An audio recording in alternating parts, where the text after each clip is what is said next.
applications for several years, and then you transcend the forms. Then you become, the Aikido has to become your own. Lost in translation, sure, but some of the best Aikido in the world that I ever saw in the world is in Japan. Some of the worst Aikido that I ever saw in the world is in Japan. Okay. So who's losing what in what translation? There are people that are like dead serious, following a path, and they're just growing. And that's, you know, as long as but that's the same everywhere. And as long as we are organizing around the principles of Aikido, it's okay. It's going to be fine. If we're organizing around, you know, a strong identity to a teacher or to a tradition or to a school or to a style, then you're gonna hit the ceiling, and you're gonna fixate there, and you'll get better, faster, and stronger up to that ceiling, and then over the years you'll get slower, worse, and weaker. And then when you die, what do you got? Nothing.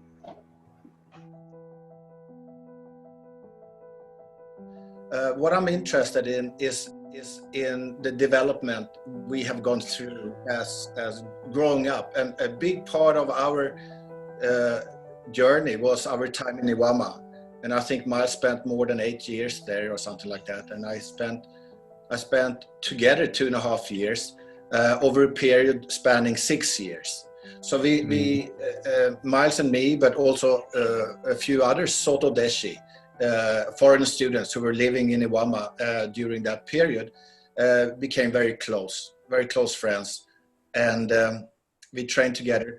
We did not only share the Aikido part, and there were several of us that we shared kind of a beginning interest in spiritual life and what that meant personally for ourselves.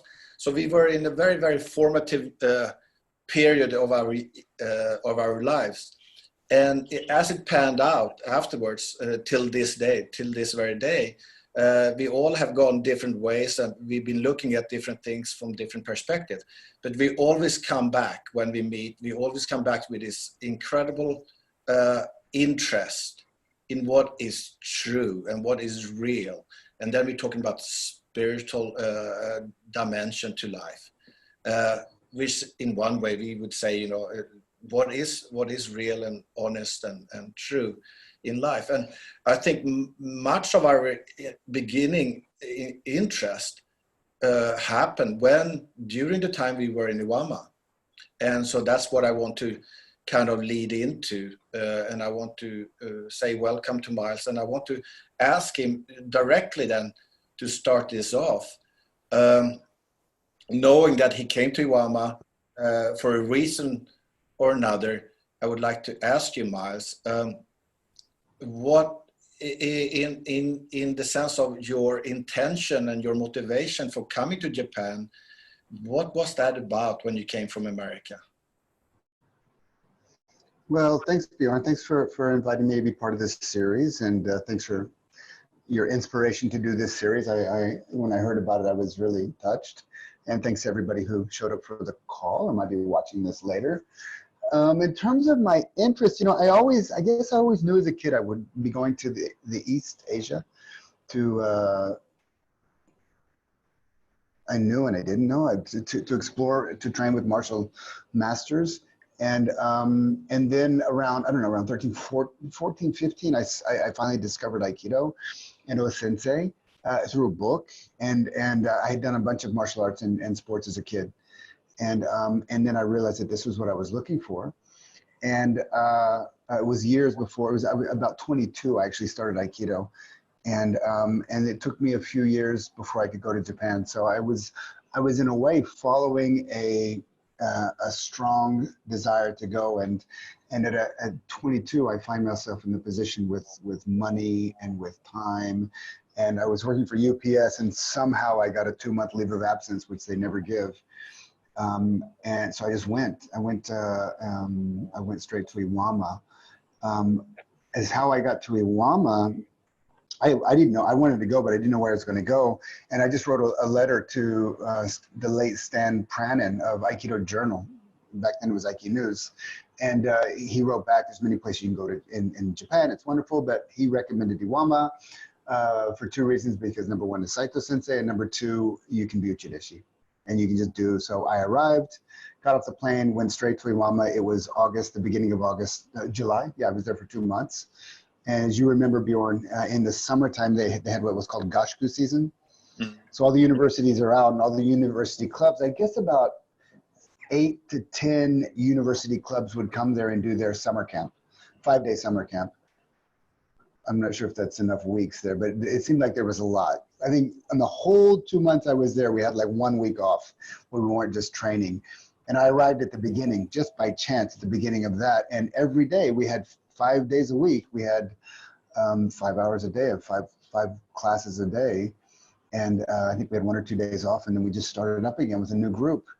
And I knew within day 2 that I found the place I was looking for. And at the end of the 2 months, I went back to the States, saved up my money for the next 10 months, moved back to Japan, moved straight back to Iwama and did Uchideshi for a year. So I was following like a child. Okay, there's a couple of things. I mean, in a way, I was following like this kind of comic book fantasy of training with the masters in Asia. But there was something that was deeper really was going on. And I've told this story a few different places, so forgive me if it's repeating, but when I was 3, I had some type of special kind of awakening experience. Lasted not so long, maybe, I don't know, 5 minutes or something. And as a 3-year-old kid, I had no idea what it was, no way to bring meaning to it, but the experience stayed with me forever. I never forgot it. You know, I was a little kid, I was sitting on the front porch of my house in Dallas, Texas, on cold concrete, playing with a little goofy doll. And I remember the cicadas and the air, the smell of the air, and it was like August and summertime, and I just remember everything about the event. It never left me, and it was an experience of pure witness. You know, whatever was going on in terms of my identity, or how I identified myself in the world at that age, at that time, just collapsed, and this experience was just perfection. And it stayed with me as a reference point forever, even to this day. And I was always enthusiastic about physical activity, sports and martial arts. And I would touch into flow states when I was doing sports and martial arts. And that was, in some way, I realized I wanted to get back to that state. And in a way, I was pursuing this perfection my whole youth, and then struggling, you know, going through family stuff and high school and junior high school and girls and, you know, and puberty and all that stuff. And, you know, all the dissatisfactions that you have as kind of a normal kid growing up. And then I just realized it. And then when I saw Sensei, there was something about him that brought it together for me. And then I just knew that was what I wanted to do. So in a way, I was following that trajectory. And I guess I was around 23 when I first went to Japan, 22 when I first went, no, sorry. No, I was 20, what was I? 25 when I first went, 26 when I moved back. And that was it. And I just kind of kept doing that for the next 8 years. Wow, I actually never heard that story from you, Miles. That's lovely. That reminds me, this first intervention as a child, I find fascinating, because it's a story I've heard from not many people, but I heard that story from people before. And it's very fascinating because I have even spoken to people about such events. And when people have remembered or thought back in their life, that it's been incidents when people realize, oh, I got something similar, and it makes them look at something that has occurred that they haven't put so much attention to as a grown-up. And I know that for myself. But it struck me when you said that's when you saw also the picture of Sensei, it kind of awakened something of that incident. Can you? Is there something more to it?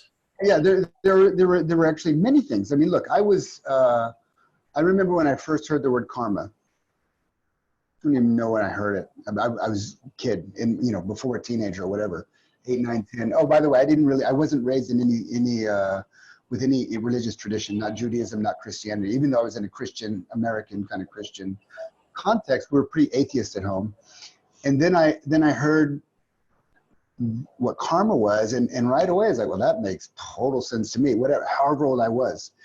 And then I heard about Buddhism, and I did with no study and nobody preaching to me or teaching me. I just heard about it, and I was like, again, well, that makes total sense to me. And it was like something. It's just like like you hear a bell ring. It's like, well, that clicks, and that's what happened when I saw O Sensei's picture.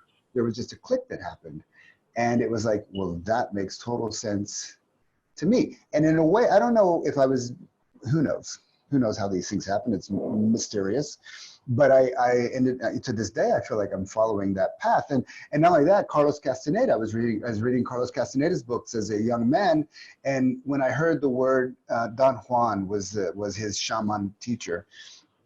He used the word about a spiritual warrior, a man of knowledge. He called a man and woman of knowledge. He said that a man and woman of knowledge are impeccable.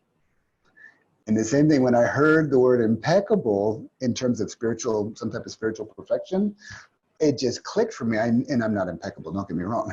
But that was like, no, there's this thing that is a human birthright. Now, most of us are so busy with life and family and for careers and that we just don't have time for that, or interest. And that's all. That's totally fine. But I guess I always knew it would be some type of central part of my life. But then, as you know, Bjorn, when you start to kind of move closer to that, it requires a commitment that the average person is really not really willing to or able to give. Yeah. And you know something about this because I think we will come to that hard. We can come to that part, but I'm still gonna beat this one a little bit longer because I'm fascinating with this beginning, because it's almost like because I can relate on the personal level as well as having something similar, and it's almost like the pristine beauty that we saw as a child. And maybe we're not consciously, and for me, it stayed with me till this day. But it wasn't, I didn't realize the importance or the significance of it because it was just so natural. It was so extraordinary natural. But I think that's something part and parcel of any type of awakening experience is that it's incredibly special on one hand. On the other hand, it's not special because this is nature. Yeah. And the reason it's special is because for us separated, individualistic, kind of skin encapsulated egos, it's so beyond what this is that for the ego, it's incredibly special. Yeah, definitely. Probably not when you were 3 years old. Well, like I said, there's no reference point. Right. So it was gone, and then that became a reference point for me. Yeah. But even then, there was no meaning making that was around it, like Jesus or the Buddha or drugs or what. There was nothing. There was no meaning making. Yes. No, I understand. Brilliant. So was that because I realized that, so when you came to Iwama, it was for the Asian, Japanese, Aikido, martial warrior stuff. But how pronounced were your, because I remember meeting you in Iwama and we were speaking kind of this, and I remember you reading a book, you were reading several books of the same author, an American guy who spoke a lot about love. Do you remember? I can't remember his name, but I remember you. I read, that's when I started reading in my life, was in Japan. Because as you remember, back in those days, there was no internet. None of us had televisions. We didn't have a radio. And every trip home, we would go to the half-price bookstore and come back with suitcases full of books. About love, I don't know. There was so much that we read in those years. But anyways, I don't know. Leo Uh, Buscaglia maybe, or Sorry? Course in Miracles, or Leo Buscaglia, but Yeah, oh, Buscaglia. it Yes. could be, yeah. Yeah, he was a Yes, big I influence remember in very my well. Yeah, career. yeah. Yeah. No, that was beautiful because I remember you were very much into him, and as I remember, as I recall, and that it was really beautiful part, and the few others of us, our friends there, that includes Patrick Cassidy and Luis Bernardo de Quiros, and at some point later, Alan. Well, and Lewis's wife who passed away, Sana, and Patrick's partner at the time, Cynthia. We were like a tight knit community that was passionate about. We were all seeking deeper meaning in life, and Aikido was the thread that we were following, but it wasn't the only thread that we were following. No, and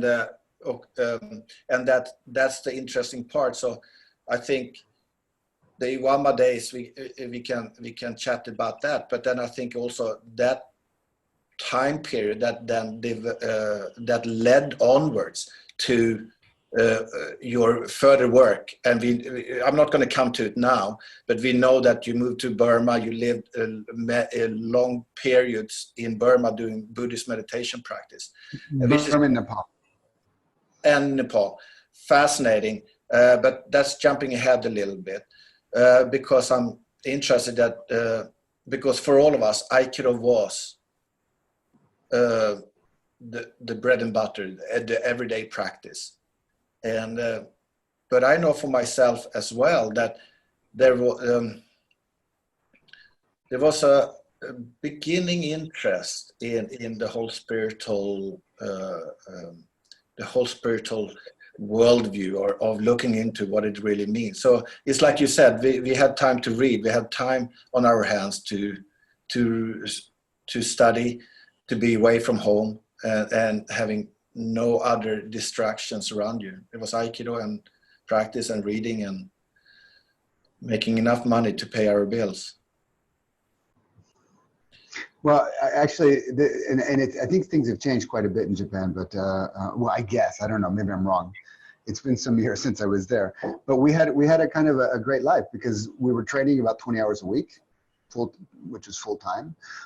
We were well, maybe not you, but some of us were lucky enough to be able to teach English 10, 15 hours a week, which is not much, but it paid the bills, it paid the rent, it paid uchideshi, whatever it was, and because it paid well. And then we were reading our books, and we were hanging out and just having these types of conversations. That was the life, and it was really wonderful. It was very, very narrow because, you know, Japan, or not Japan, Iwama is a very conservative countryside village. Maybe I guess now it's a town, but it was a village back then in Japan. Iwama Machi. It was a town. Excuse me. It was the size of a town, but for all intents and purposes, it was like a village, and there wasn't anything to do there except for do Aikido, do a bicycle ride up the mountain or to the waterfall, and we were just in it. We were living the life. We were deeply ensconced in a very specific type of lifestyle that allowed us to have this opportunity to just dive in. Again, it was very narrow, but because it was narrow, it went deep, and we happened to have had a teacher that was genius. He was a brilliant teacher, Saito Sensei. He made it all possible. Yeah, no, it's true. So you spent a short time there first time. The second time, you said, when you came to Iwama, how long did you, so when you came the second time, how long did you stay then? Did you stay consecutively the rest of the time there then? Yeah, I did. I kind of went with enough money in my pocket to last for a year as uchideshi, whatever it was costing. You know, I'd calculated it, which it didn't last that money. But towards the end of my uchideshi, I started to find a few English jobs. But I went there with the intention to be uchideshi for a year and maybe stay for another year if I could find some English teaching jobs. But that just ended up being 8 years. And you know, the same lifestyle, really simple. I had, you know, the first year I was in the dojo. Second year I had a very small house, but it was perfect for my size, for me. Not far from the mountain, about 10-minute ride from the dojo, 5-minute ride from the dojo, something like that. And then I was able to take the train into the cities, you know, the big cities to teach English. And it was just day in, day out Aikido training, pretty much. I mean, we had Mondays off. It was the day off. Monday, whatever it was. Was there a reason that you choose to do 1 year Uchideshi and not longer? It just sounded like a good number. And towards the end of it, I couldn't afford to stay there anymore. I mean, I was running out of money, so I had to teach English. And back then, I think Saito Sensei at some point loosened it up a little bit, but back then if you were Uchideshi, you really weren't meant to teach English. You weren't meant to go out and work. Mm. So he gave me a little bit of a break here and there, but at a certain point, I just had to have a different lifestyle. Oh, and I guess, you know, now I haven't thought about this stuff for years, but I guess I did want to expand my life a little bit outside of just the dojo. And I did expand it just a little bit outside of the dojo, but the dojo really did end up being the main thing that I was doing there. Yeah, because living outside the dojo didn't really mean that you trained less. You still had the opportunity to train as much as an Uchideshi would, meaning morning time and evening time. Yeah, we had 1 hour training in the morning, 1 hour training in the evening, and yeah, it was enough. And any extra private training that you would do with Miles with Lewis or Patrick down by the waterfall?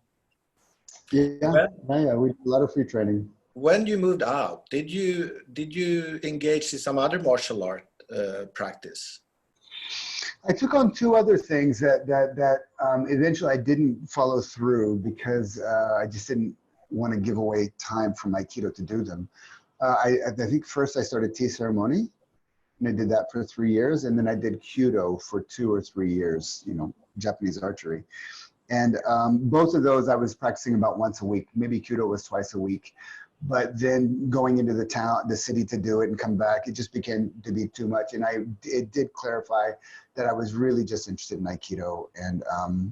And by the way, even though the teachers in Kyudo and the teacher that I had in tea ceremony were wonderful teachers, they didn't have the same caliber that Saito Sensei did. I mean, Saito Sensei was really such a unique person in the history of Aikido, and such a unique place at such a unique time that I just really wanted to kind of focus on, you know, I think I missed a class. Occasionally I had to work, but I usually didn't miss any classes. Even I had a couple of girlfriends when I was living there, but I think once I did a date. I missed an Aikido class for a date, but that was it. And the only time I wasn't in the class is if I was sick. And then if I was not too sick to go to the dojo, I would sit on the side and watch the classes. So you know, it was just clear for me, Bjorn, that I was there. It took me, the first year, it was clear I was there just for the Aikido. The second year, I think I was exploring a little bit. And then the third year, I realized, no, I'm here just for the Aikido, even though I love Japanese life and Japanese culture, but that was the reason that I was there. No, so I give that priority. No, it's nice to hear you say that, because I remember you as being the exemplary student who never missed a practice. That stood out. That was always, but many of us, but you especially, that really struck with me. That struck a chord with me. I mean, part of it was, like I said, this strong intention, but a part of it was also, you know, there were some classes I should have missed. Like I damaged my meniscus in my knee over the 8 years that I was there. That last year that I was there, the knee was starting to go bad, and it was just from kind of really training too hard. Mm. So, you know, it wasn't exactly balanced, but that was the reason I was there. Yeah. Okay, I just want to very quickly, kind of, because I realize time is moving on, but just to mention for all the Aikido people here, how did you find the relationship with Aikikai and Hombu Dojo? Because I know at one point you kind of did sneak away and did go and practice in Hombu.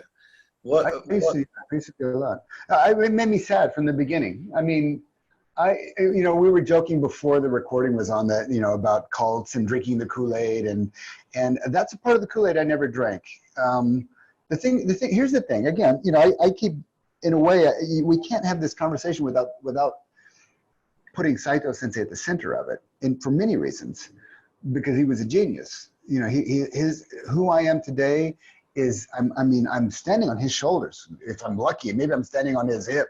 It's not quite his shoulders, but he was a didactic genius, and at the same time he was human, and not to mention a master in skill. He was what can I say? He taught technique. He had this incredible methodology for teaching the technical body of knowledge of Aikido, as he learned from O Sensei.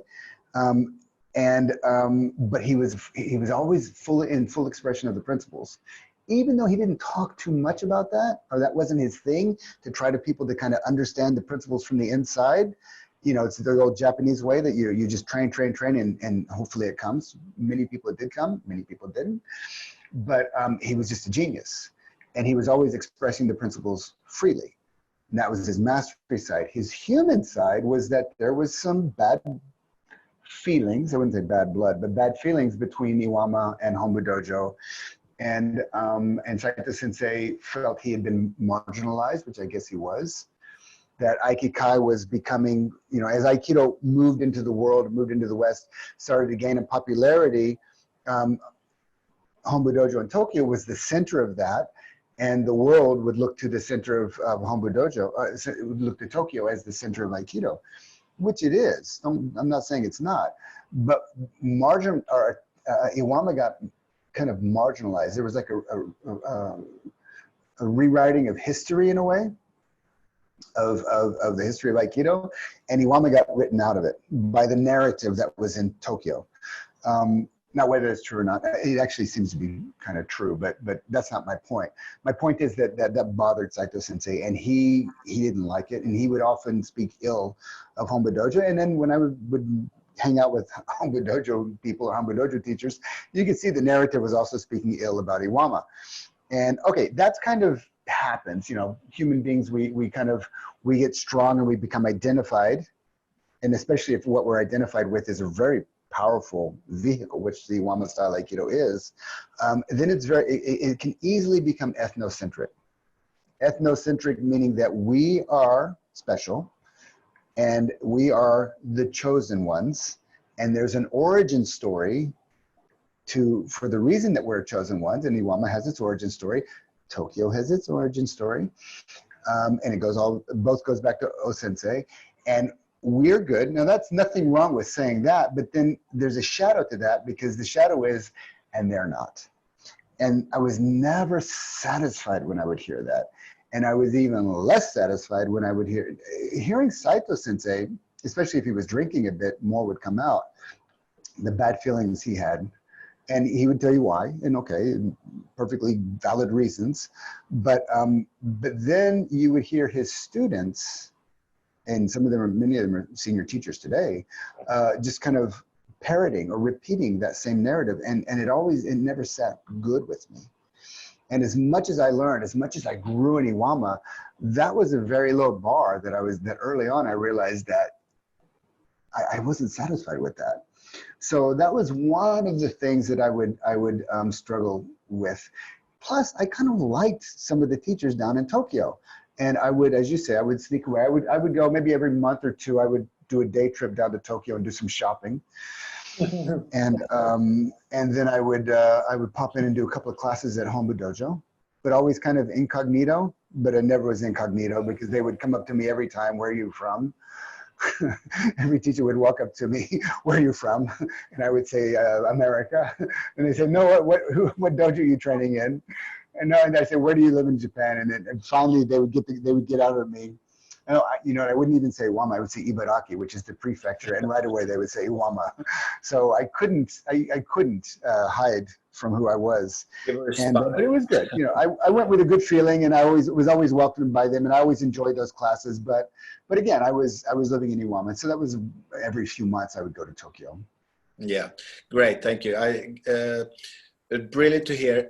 And going to catch up something you said there, because we did find and remember us speaking when we come to the end of our to the end of our periods there. We were very much speaking together about some of the concerns that we had about being influenced greatly by the skill and the beauty of Saito Sensei's Aikido, but also living in an environment that was not always the most uplifting and the most caring for the kind of work and the interest that we now found ourselves pursuing, which was more like, what is the spirit about? What is the essence of life about? And I think when we all left, we were kind of speaking in a very similar way about wanting to move on and spread our wings. But before we move on to what you did afterwards, I want to ask, just not Aikido wise, but because 8 years is a long period. Do you have some reflection upon how your intentions, motivations, inspirations changed and developed during that period? Yeah, of course. Well, let's just talk developmentally for a minute. You know, I think it was Immanuel Kant said that development happens, it's a series of moves that a person goes through, and he would call it from thesis to antithesis to synthesis, or these, antithese, synthesis. Synthese, I guess was the German. But that move is you have an identity, that's the thesis, and then as you grow, you've got to differentiate. Growth means you must differentiate from that identity. If you don't differentiate, you don't grow. Think of kids. Think of our teenage years. Everybody on this call, think when at some point you made a move away from your parents, your family, to get your independence. That was growth.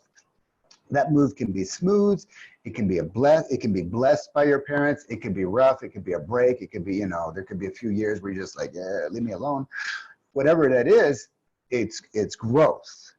And then further growth from thesis to antithesis, from identity to separation or differentiation, further growth means integration. That you go back and you re-own who you were.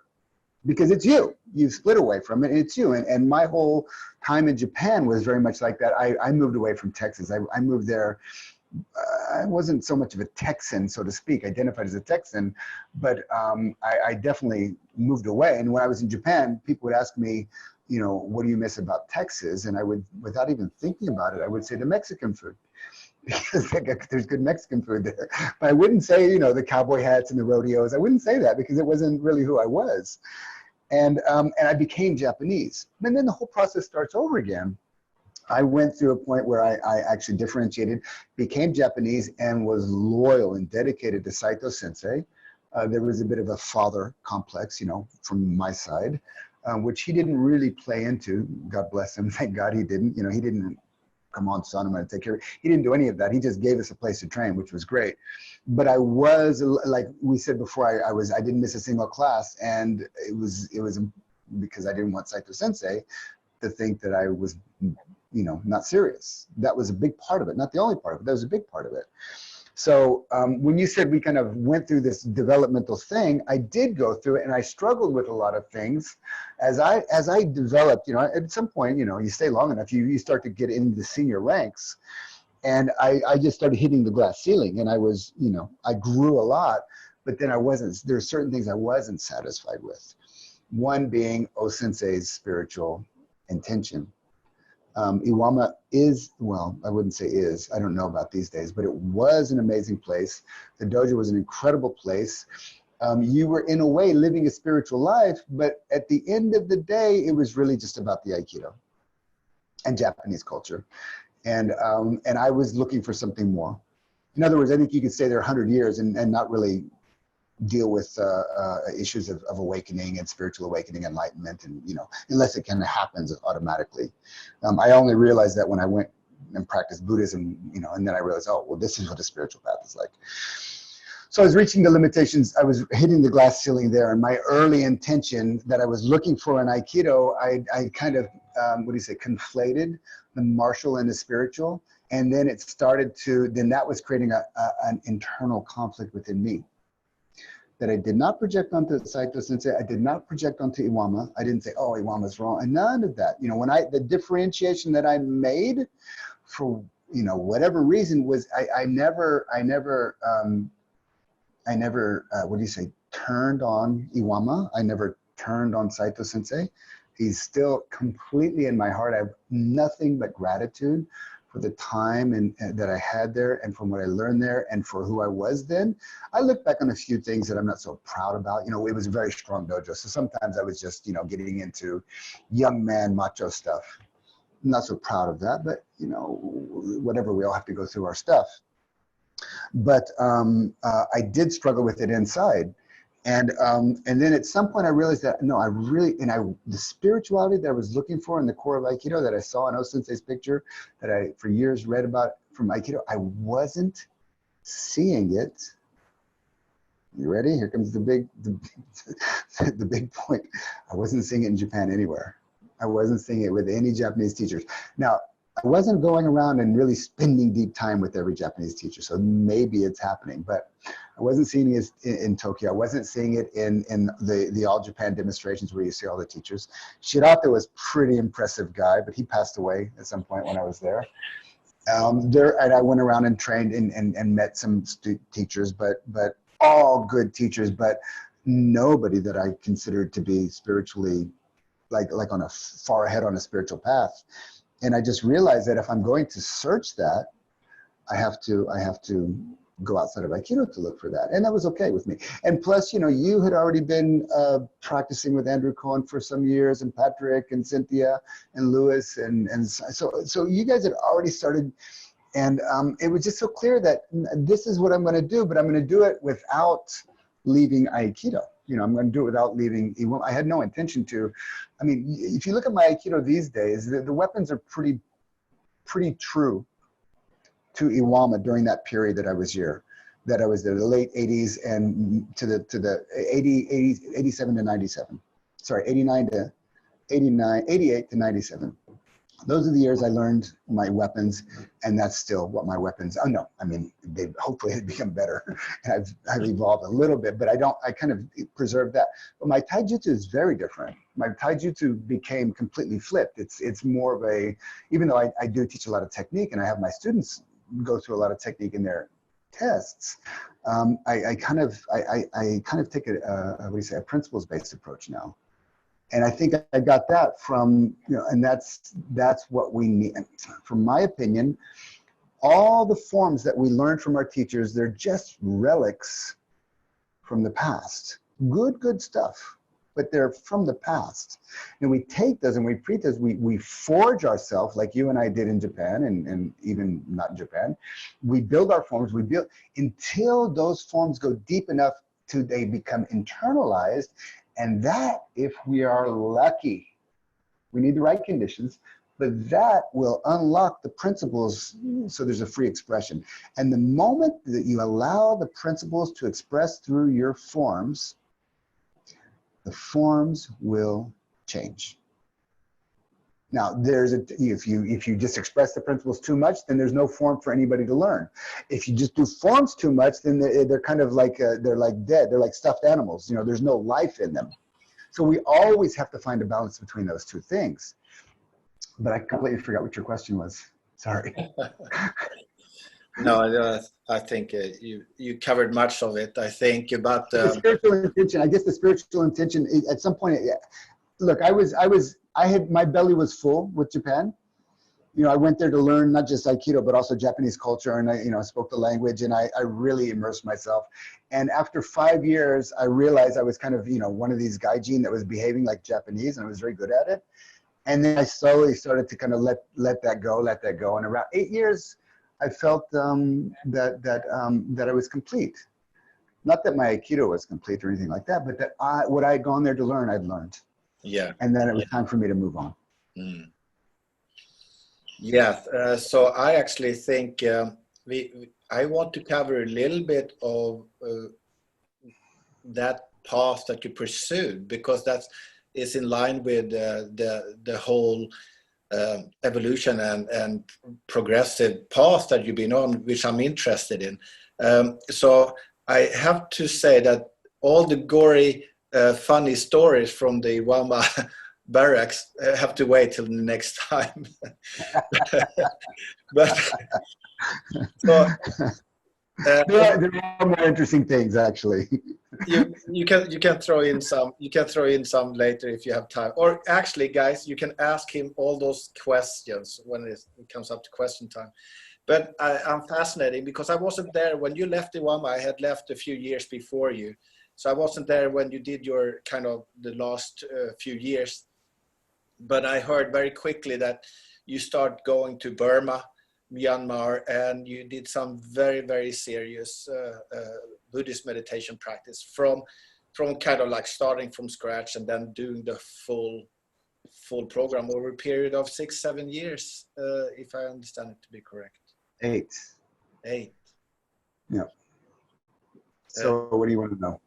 Well, not that we need to go through 8 years of practice, but no, we have time.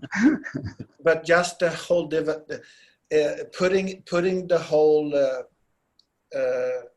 journey into context of seeing your own self developing, and because you were saying that your taijutsu, your aikido had changed radically, but so that was radically today, but it was very incremental, very gradual.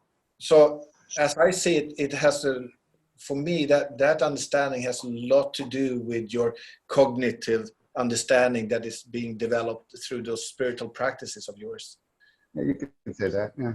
And if you so instead of going into details about this practice or that practice, just your kind of emotional journey that you see coming of age, kind of, and then being responsible, taking on teaching jobs, and doing all the work that you do that is so large and so fantastic now in the Aikido contemplative integral world that you are creating now. Well, maybe rather than talking about all that stuff, maybe I'll just tell you a few important stepping stones on that journey. When I left Iwama, I was internally struggling with Aikido as a spiritual path. I felt it was. In fact, I know it is. Today I know it is. I can say that very clearly. But like I said, I wasn't seeing it. And so I felt like I had to go outside. So I went New Zealand for 3-4 months to teach. And then I practiced a little meditation there in a Buddhist monastery. But then I ended up a few places, but then I ended up in Burma. And I met my core meditation teacher, a man named Sayadaw U Pandita. And he's of the Burmese Mahasi tradition, and very conservative, very traditional Buddhist meditation, kind of the Iwama style of Burmese Buddhism, ironically. The irony is a lot. But I was struggling, and one of the things I also went to Japan, to Burma, a good friend of mine at the time, who is now I think the top teacher in the Iwama, the Ibaraki, what's it called these days? The Ibaraki Shibu Dojo, I think, is the old dojo in Iwama. It's now Hombu Dojo's dojo, and Inagaki Sensei is a teacher there. And many of you would know him, but he's Dai Senpai, I think, after Isoyama Sensei. Anyways, I was teaching his daughter English, and I would spend, for 2 years, I was going to his house every Thursday night or something, and I would teach her English for 45 minutes, then we'd stay up 2 or 3 hours drinking and eating amazing food that his wife would cook and talking. And he has he's a deep thinker about Aikido, even though his Aikido can be quite brutal, damaging, hurting people. He is a deep thinker, and I did appreciate him for that. He had started going to Burma, and he wanted to kind of support the Aikido there. And I knew I was going to go to Burma to meditate, so I said, okay, let's meet up. And when he's there, and I'll translate for his seminar. And anyways, so I went straight to Burma. I was looking for Sadhu Pandita. I'd read about him. He was the teacher that I wanted to practice with. I showed up at the monastery. It was tough to get in. He finally agreed to allow me to come in, but under probation. I tried to explain to him that I'm going to stay for this great plan, wonderful plan. I'm going to stay for 5 days, meditate. Then we go do 5-day or whatever, 5-day Aikido seminar. I'm going to come back and do another 5 days meditation. And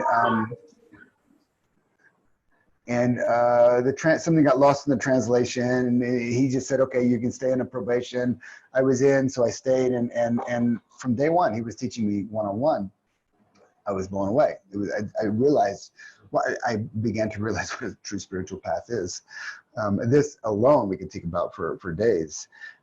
But I was convinced that this is what I was looking for. I just had to, this was it. My life had come to this point, and I was going to commit to this practice no matter what. I just had to go to this Aikido seminar that was happening across town, and for the next 5 days. And so I went to leave the monastery and tell him, and I asked to go see him, and the nun went, and she came back. I was at the gate with my backpack. She said, "No, you can't come back." He said, "You can't come back." What? Wait a second. So I just kept pushing and pushing, because I'd been in Japan all those years, and I learned how to be a good Asian, respecting the hierarchy and be polite. And besides, I just knew that if he could hear me explain myself, he would be so impressed with me that of course he would let me stay. So that's what I was thinking. So they said, no.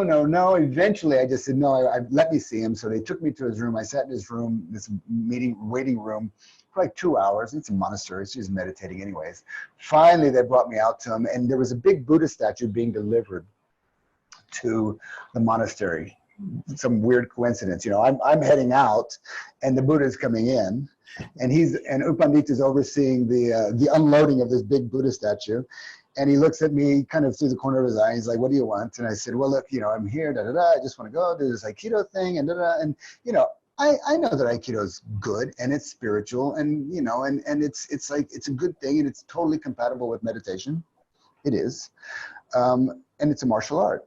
And the thing is, Burma in those days, Burma had just been opening up, but it had gone through 50 years of martial law, right? So imagine being under a military junta that's like total Orwellian. And they're killing people. They're suppressing Aung San Suu Kyi. And I found out later that U Pandita was Aung San Suu Kyi's teacher, which I didn't know then. She's a big peace activist.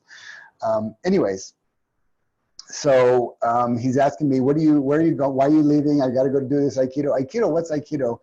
And it never really got translated well. But the guy translated it as martial art. He said it's a martial art. So U Pandita looks at me.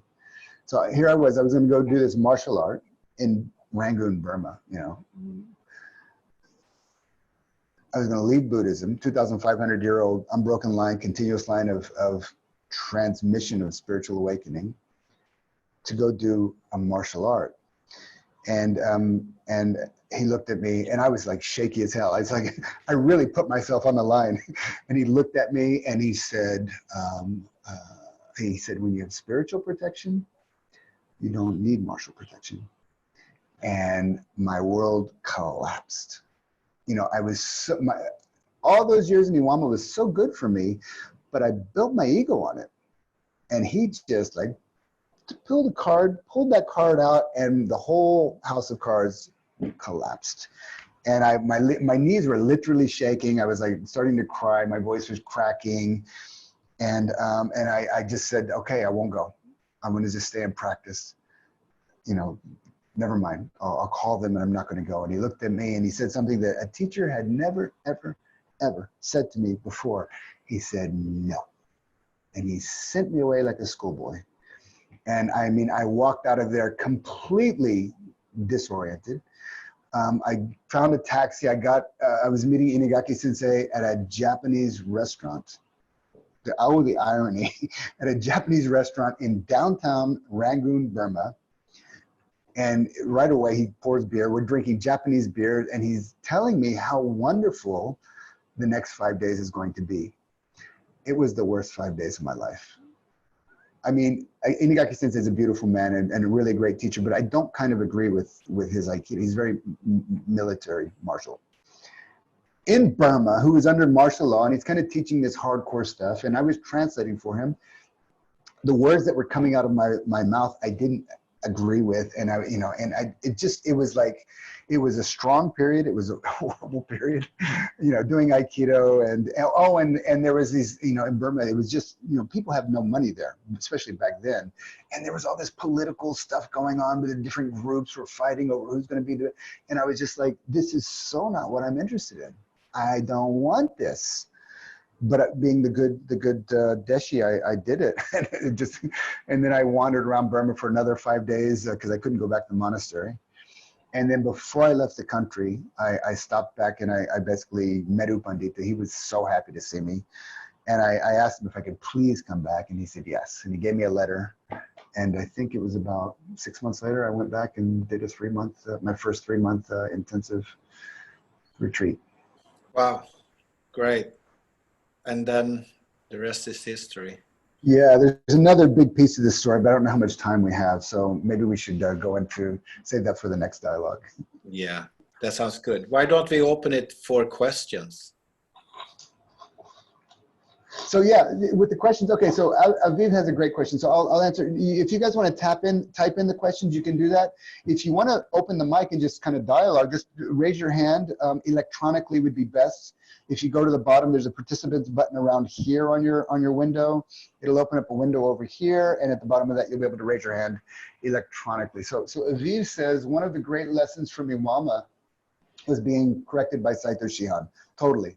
It was a pleasant and a highly unpleasant lesson from time to time. He is famous for the use of the word dame.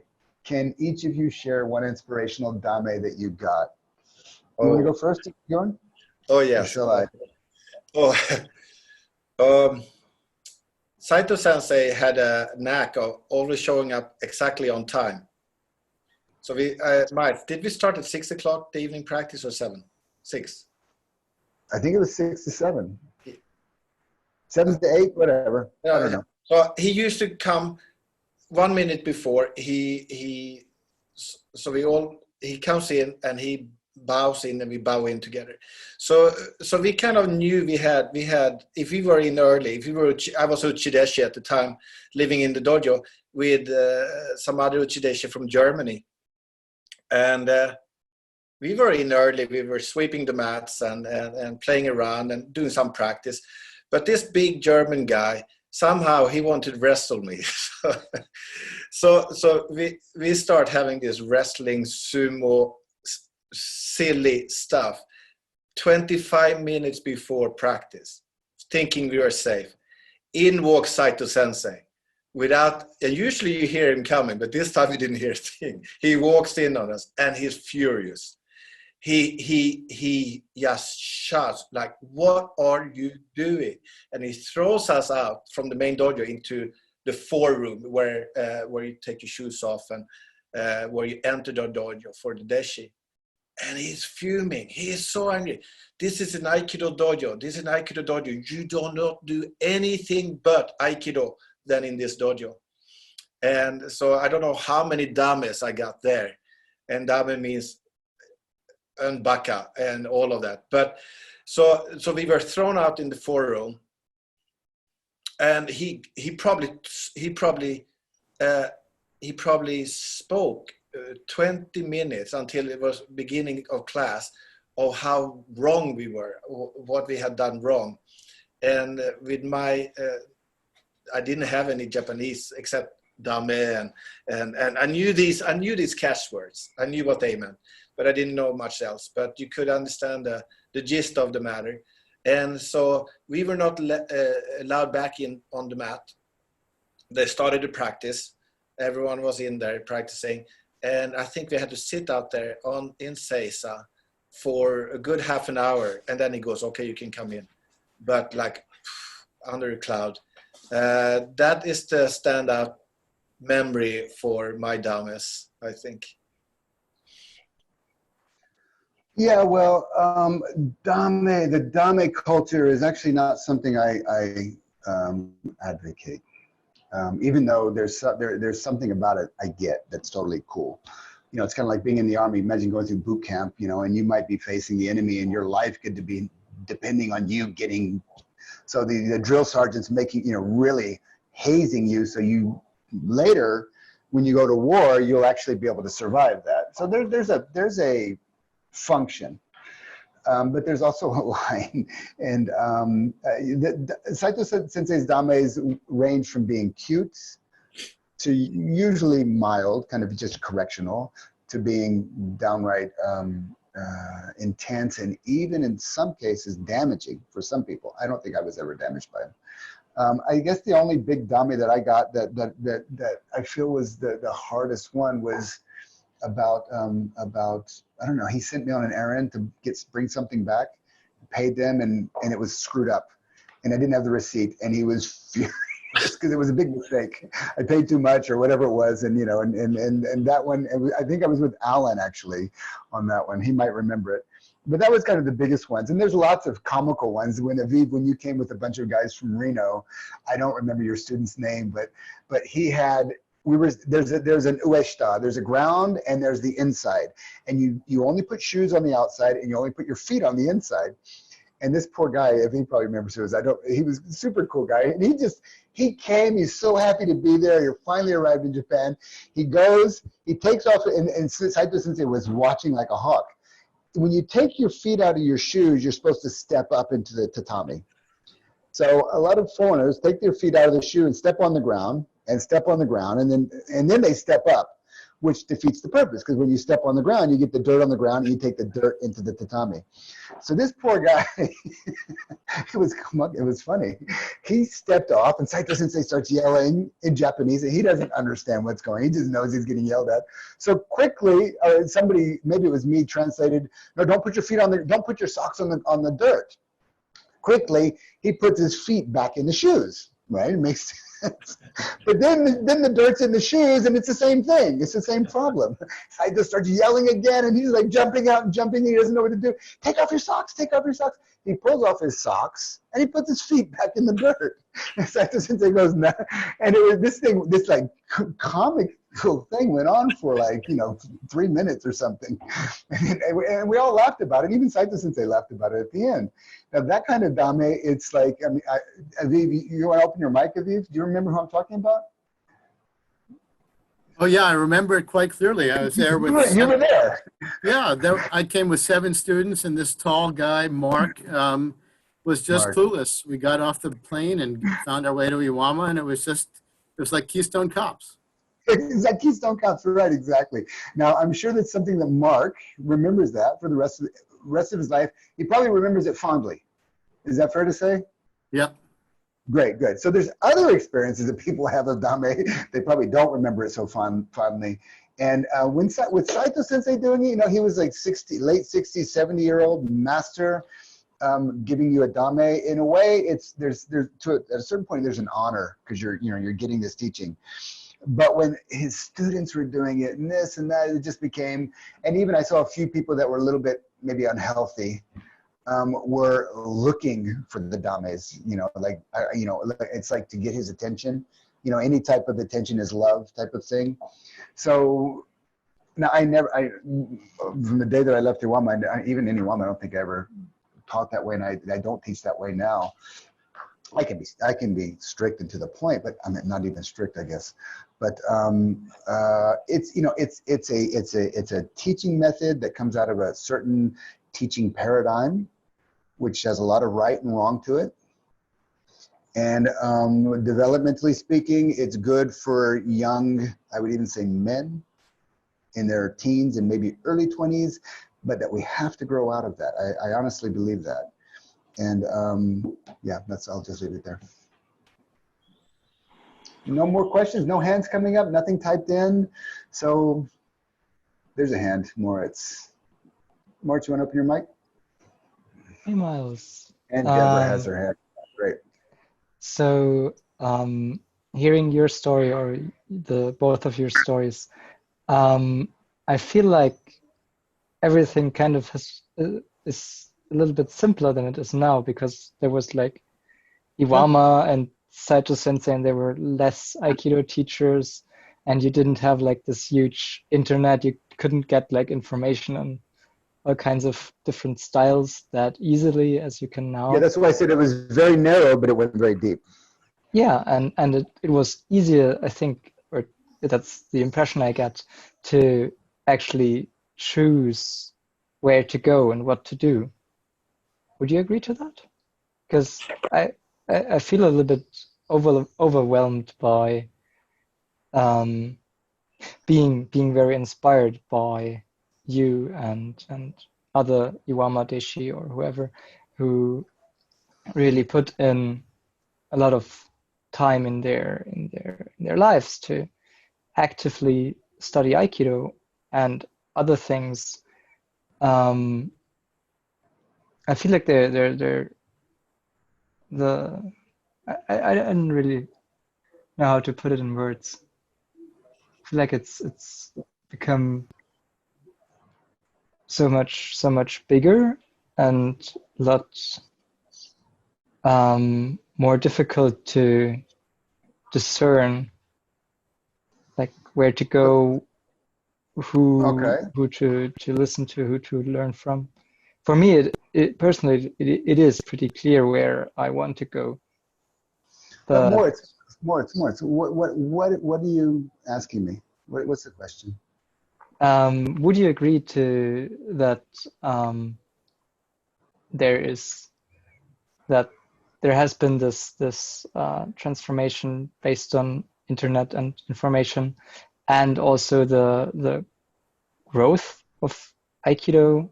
So there are more teachers, but also they are like further down in the hierarchy. That's probably the main point that I'm trying to make here.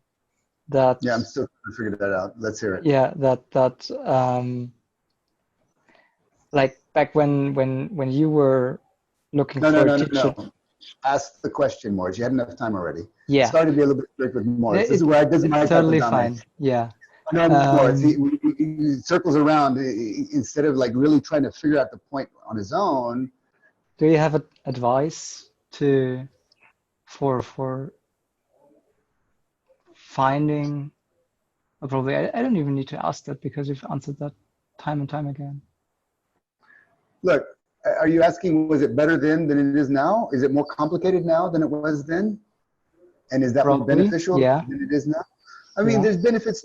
Listen to my answer, and if it gets more clear with you, you can ask me. There's benefits to both. I mean, right now we have access to everything, and that's wonderful. Back then you didn't. You really had to like save up a bunch of money, get an airplane, go there, kind of say goodbye and whatever. Either visit for a short period of time or a longer period of time. But it was a big sacrifice to go there and learn, and we, because of that, we appreciated it so very much. We didn't fuck around. We were really serious about it. And there's still people doing that today, going to Japan. There are places in Japan you can still do that. Iwama, you can still do that, although it's a very different place with different schools, etc. But there were benefits to that. And there are benefits to the days that we are in now, because look how many, we couldn't do this. The only way we'd be able to have this conversation more is if we were in Japan after hard training and we walked down to the hot spa and we bought some beer and we sat on the curb, which we often did in Iwama, and drank beer till midnight and have these type of conversations. Now, and that's often what was great about Iwama, because there's people from Germany, from America, from all over the world basically doing that. But we didn't have Zoom. I mean, Zoom is not the end all, the be all, but there's a big benefit to these times too. So I don't know. I think that we can go deep with whatever we have in front of us. It's just the question is, what are you committing to? And then if you fully commit to that, then you're gonna fully get the benefit out. That's Saito Sensei's message was, you can train a little bit. Well, if you're Uchideshi, it was serious, but as Soto Deshi, you can train a little bit. That's fine. You'll get a little benefit. You can train more, and you'll get more, or you can fully commit and you'll get full benefit. Put in your time, and you'll see the benefits. I think that can happen in no matter what era or time and place we live in. Is that clear, Moritz? Is that good enough? I think so. Yeah. Thank you very much. Yeah, great, thanks. And once again, I'm telling you, see if you can fine tune your questions a little bit more before you ask, and then we'll get right to that point. But I know how it is. Sometimes we have to explore. Deborah, you want to open your mic? Yeah. Hi, Miles. Hi, Deborah. How are you? I'm good. I hope you are too. I wanted to ask you about learning Japanese and how, because I understand that there were, some of the senseis who also spent long time periods in Iwama didn't learn Japanese to a degree where they could speak to people in Japanese, where they could necessarily translate for senseis like you did. And I mean, it struck me that when you were talking about how you spent your time, it's like, well, okay, but how does that add up to also like becoming fluent or fairly fluent in Japanese? And so both like how you went about learning Japanese, or was it just simply like being in the environment, and what difference you feel that made in terms of your learning from Saito Sensei and from others in Japan. Okay, that's awesome. I mean, Deborah speaks fluent or fairly fluent Arabic, I guess, and a certain amount of Hebrew too. So you know what it means to study another language. And I didn't grow up, even though I lived in Texas and I had access to Spanish, I didn't study it. And I just knew that you can be in Japan and have a really wonderful life without speaking Japanese. You find your way. And the Japanese are it's open to English speakers pretty much. But I wanted to learn it. I wanted the key to get into the culture, and I'd met a few gaijin who were there that spoke fluent. I was always impressed with that. So in Japan, they have these, something called the Noryoku Shiken, which is the, what's it called, the proficiency, the Japanese language proficiency exams. And I think it starts with 4th Q, but then there's 3rd Q, there's 2nd Q, and there's 1st Q. And to enter university, if you're a foreigner, non-Japanese, to enter university, you have to pass the 1st Q test. I had no intention to enter university, but they would do these tests once a year in Tokyo. So I decided I'm going to go for these tests. I didn't do the 3rd Q test because it was just too basic. So I started with the 2nd Q test. And I think I went down 1 year and I studied for a full year. I was studying on my own, but I was even going to a school for about 6, 7, 8 months. I went to a school and I studied not far from Iwama. And I just got serious about it and really just, like I said, there was no TV. So I was reading spiritual books, and then I was like, or Carlos Castaneda, or talking with my friends, doing Aikido, and then studying. And you're immersed in Japanese culture, so you're learning it all the time. So I passed the 2nd Q, and I think, I don't remember, I think the next year I went for the 1st Q test, I didn't pass it, and then the 3rd year I did it again and I passed it. And it was just a goal of my own. It didn't mean anything, I wasn't going to do anything with it, but it was a great goal to set to study towards. And by the time I had done all that studying, I could get around really well. So yeah, there was a benefit to it. And then I left Japan and I almost never speak Japanese. So, which is one of the reasons I don't learn Hebrew in Israel, because if I ever leave here, I know I won't use Hebrew again. But do you feel that it made a difference being able to speak Japanese in terms of what you learned from yeah, others? In terms of what? I'm sorry. In terms of what you could learn from Saito Sensei and other people in Japan. Absolutely. I mean, look, I was the last 3 years that I was there, I was translating. I was the main translator for Saito Sensei in the dojo, and so his teachings were coming out of my mouth. Now that's a huge thing. If you think of teachers training, you think of becoming an Aikido teacher, there's lots of different ways to do it. Usually the average person goes to dojo, they get their ranks, and then either they need a teacher to cover, or their teacher says, we want to give you, and you start learning through that. I had a very unique teacher's training experience, and it was because I spoke Japanese that it really made such a difference. The last 3 years that I was there, I started teaching Aikido in Japan. In Mito, at this big Budokan in Mito, which is the city not far from Iwama, 30 minutes away from Iwama. I knew some foreigners there that wanted to do Aikido but couldn't make to Iwama. And there was the Ibaraki University Aikido Club. So I opened it up, and from the first day we had like 25 people, and that class was always just a huge class. And I was teaching twice, and I also taught another Aikido class at a community center in Japanese to Japanese. So twice a week I would teach this. Now, no, sorry, 2 times, yeah, and they were both on the same day on Saturday. So I would go Friday night. In Iwama, there was 2 big classes. There was the Friday night class and the Saturday night class. The dojo was packed, and it was usually different people. And Saito Sensei had this thing where he would what do you say? He would repeat Friday night's class on Saturday night.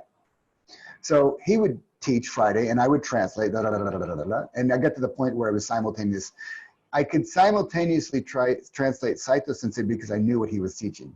After 8 years, I kind of knew where he was going. He was very didactic and progressive. And so he would teach a class, I would translate it. Then I would go into Mito and teach 2 classes. No, I wake up in the morning, do the weapons. Then we go into Mito, and I would teach the exact same class twice on Saturday. And I'd come back to the dojo on Saturday nights, and he would teach the class again. And I would translate for it again. And when I taught the classes, I used the exact words that he used. And I did that for 3 years. And that was my teacher training experience in a way. And not to mention I was still training, 20 hours a week. And just knowing that from the inside, first that's the Aikido, knowing how Aikido is taught by Saito Sensei, language-wise from the inside, and then training it. And also knowing the Japanese culture from the inside, you just get to know things that you just never would know if you're just as a gaijin, as an outsider. There is a limit as a gaijin because there's a very subtle racism in Japan. There's the part of the Japanese mythic story is, they're also the chosen people, and there's a purity to being Japanese. And if you're not Japanese, you can never be Japanese. And you only understand that, you feel it, but then when you speak the language, you start to get, wait, you're racist, aren't you? You don't get that unless it's really, really gross, which is not often the case in Japan, unless you speak the language. Then you start to get it, that, wait a second, there's more going on here. So so there was, and you learn about the beauty and the culture and the customs and the rituals, and there's just it's such a beautiful country. It is a beautiful culture, and if you speak the language, you just kind of get that beauty, and it shaped me and it formed me as much as the Aikido and Iwama did, for sure. Miles, what a great name, Miles. Miles Dunmore had a question. He said, did the Aikido experience and the Buddhist spiritual path come together at some point? If so, how? It's a great question. It's a big question. Absolutely. I mean, that's for me, but for the longest time, my meditation path and my Aikido path were parallel. Mm-hmm. And I was going back and forth. And I think it's much more about my own development. I would, it's almost like there was a switch inside of me for Aikido and a switch inside of me. I would switch over to meditation, and that switch became less and less and less. And at some point they just started to kind of integrate together. You want to say something, Miles? Miles, you want to open your mic? Yeah. Thank you, Miles. Great name. And thank you. It's really, really interesting. Yeah. I'm kind of curious about this because I practice quite a lot in Buddhist traditions as well. And, I think, Sensei's spiritual writing is complex and challenging to make sense of. A book I know is somebody like the Soto Zen teacher who came from Japan to France, who Taizen Deshimaru, who introduced Soto Zen to France. He was also an Aikidoka, and he's written a book about Zen and the martial arts, which is a pretty interesting book, but I feel it doesn't kind of get you very far. So I'm just curious to hear speaking about it in a way which says how it works in a way, rather than like, I love that analogy about the switch becoming narrower and narrower and narrower. Can you just develop that a little bit further? Yeah, when you say how it works, what works?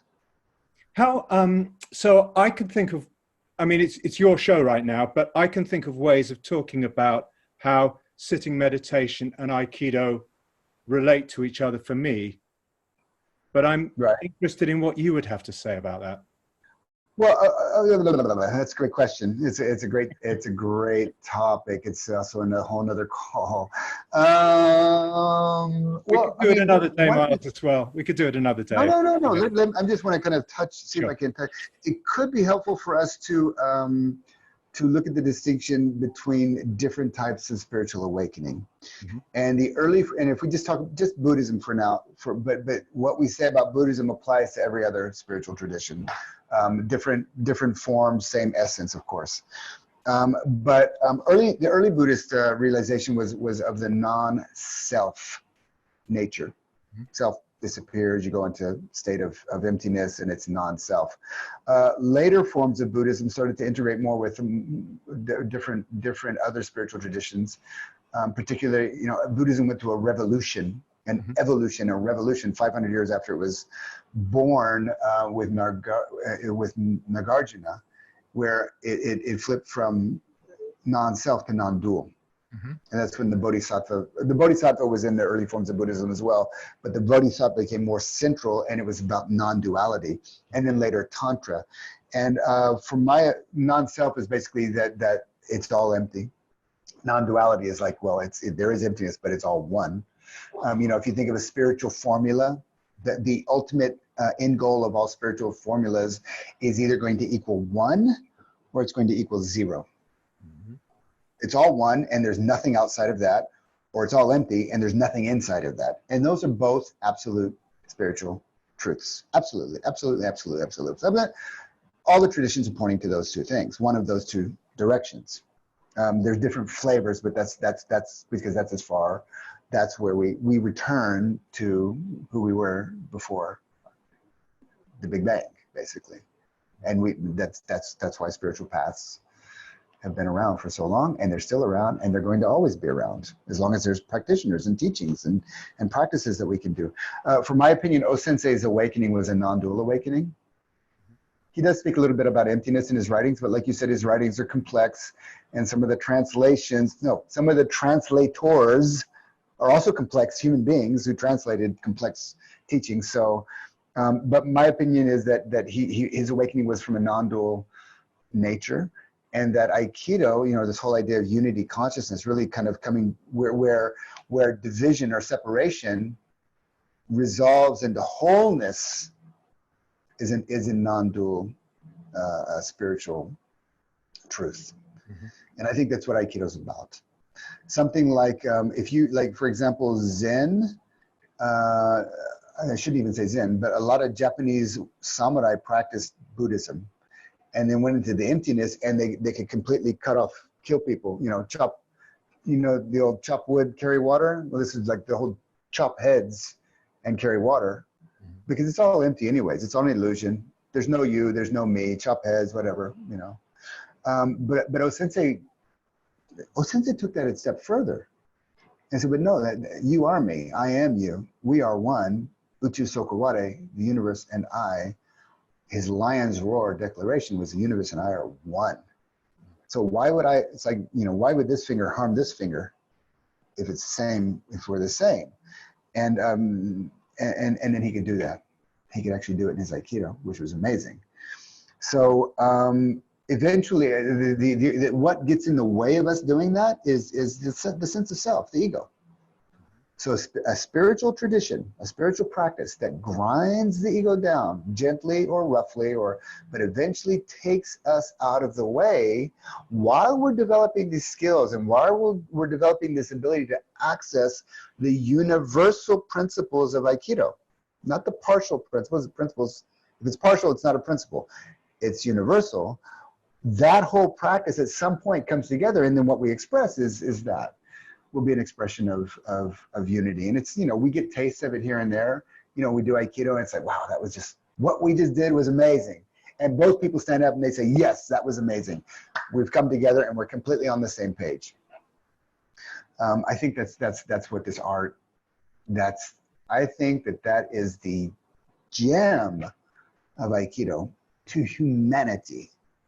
That's why if we stay in the mindset, well, that style's no good and this style's no good and my teacher's this and you did that and then it's something like that, it's the opposite direction.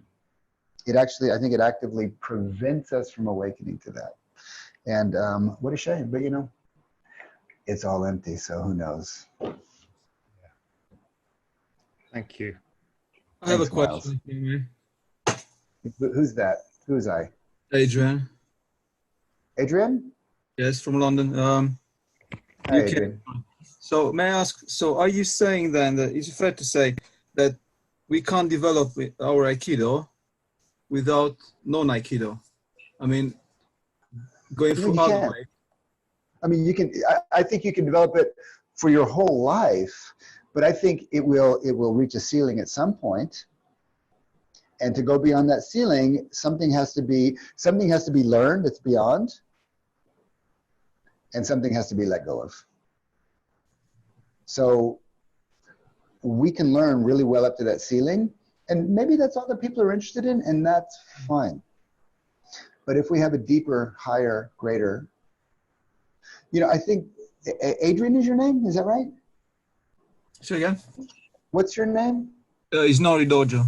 Inori Dojo. What is your name? What's your name? Adrian. Adrian. So Adrian, I think that all of us, and this is something that Barish Sensei also talked about when I did a dialogue with him.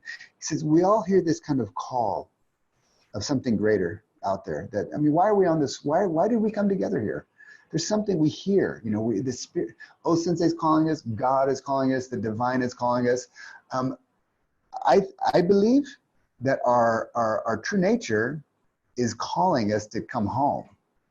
So we all kind of answer that in one way or another. And then this community is probably, we started doing Aikido. We saw it and we were called to come to Aikido.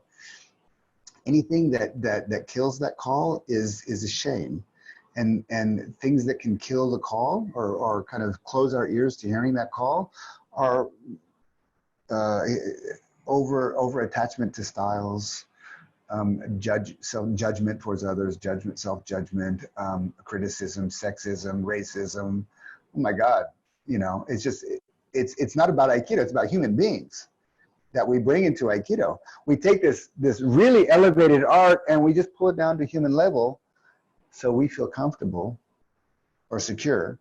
And then, you know, the hell with all that up there. So people can grow, and that's, people are going to grow. But if we're interested in that call, and if we listen to that call, it's always going to take us to our limitations. And those very limitations are going to be that's going to be a moment of truth. You know, am I more interested in holding on to who I am and who I was, or what the power that I've gained, or I'm more interested in my greater nature. Thank you very much. And the trivial one, maybe the trivial question is, why are you having there, you're fiddling with? We're fiddling with a string, is just a string or has any meaning? My daughters were here today, and this is it's a ponytail. It's a rubber ponytail thing that I just it's like my beads. I don't do beads, but yeah. Thanks, Adrian. Thank you. Bjorn, we're kind of getting close to time. Let me just read what's on here.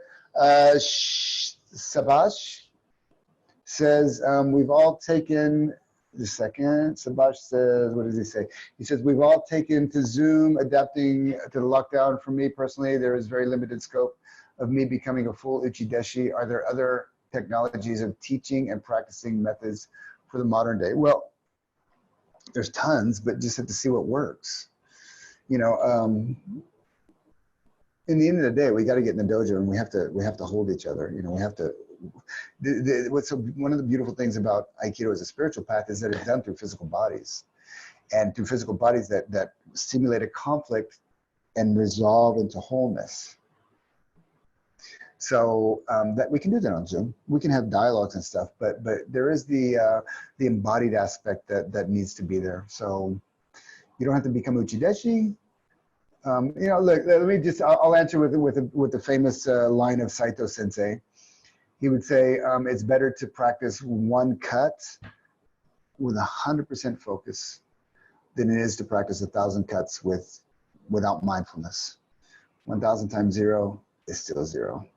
He said, if you fly all the way to Japan and you do one cut with full focus, it's better than being here for 10 years and just like swinging a stick. So take that as a koan. Miles, did you learn to think in Japanese? That's a cool question, but it's a short question, so I'll give a short answer. There was a certain point I started thinking in Japanese, yes, and there was a certain point I even started to dream in Japanese. So, but I don't think in Japanese anymore, and I don't dream in Japanese anymore. It's a long time since I was at that level. So, Bjorn. Yes. Robert Norris had his hand up, but I'm just afraid we're running out of time. What do you think? I got the time. I think you have to decide about the time. Do you have time for more? What did you say? Let's see. Let's open Robert's mic. And Robert, can you open your mic and then we'll try to keep it succinct and see where. Yeah. Hi. Hey man, sure. how you doing? Very good. How are you? Great talk. Just a quick question. I think I just wanted to go back to the cultural question. I'm just curious whether at this stage you ever think that sometimes there's something about the Aikido that came from Japan that has been lost in translation in coming to the West.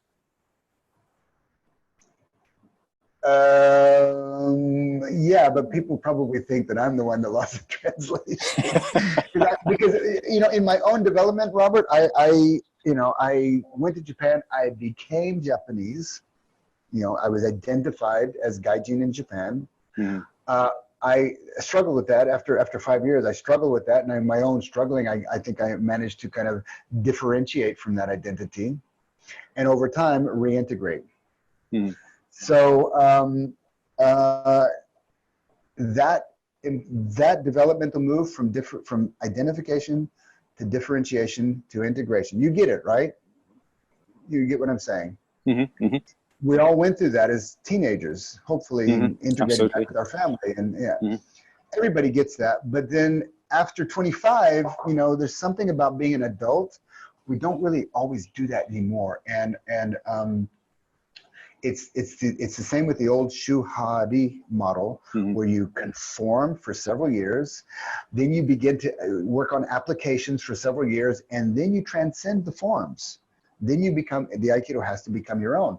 When the years that I've gone through where the Aikido has become my own, I can imagine people at earlier stages of development look at me and say, oh, he's lost something in translation.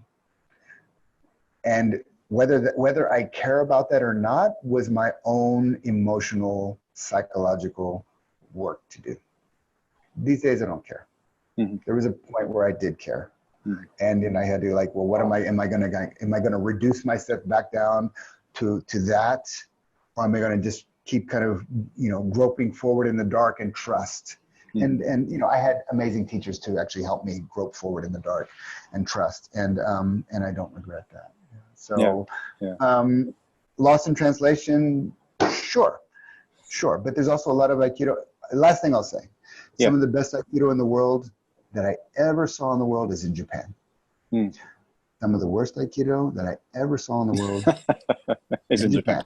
Okay. Yeah. So who's losing what in what translation? There are people that are like damn serious, following a path, and they're just growing. And that's, as long as but that's the same everywhere. And as long as we are organizing around the principles of Aikido, it's okay. It's going to be fine. If we're organizing around a cult, I really don't think there's any cults in Aikido, but we were joking about that before the call. If we're organizing around, a strong identity to a teacher or to a tradition or to a school or to a style, then you're gonna hit the ceiling, and you're gonna fixate there, and you'll get better, faster, and stronger up to that ceiling, and then over the years you'll get slower, worse, and weaker. And then when you die, what do you got? Nothing. Bjorn, thanks, Robert. Thanks for that. Thank you. Great, thank you. So to wrap this up, thank you everyone for coming. So I want to thank you, Miles, for doing this with me, and see you next time. All right, everybody. Thank you for showing up. Bjorn, thanks for doing this. Awesome. Great, well thank you. All right, everybody. Take care. Bye. Bye. Cheers.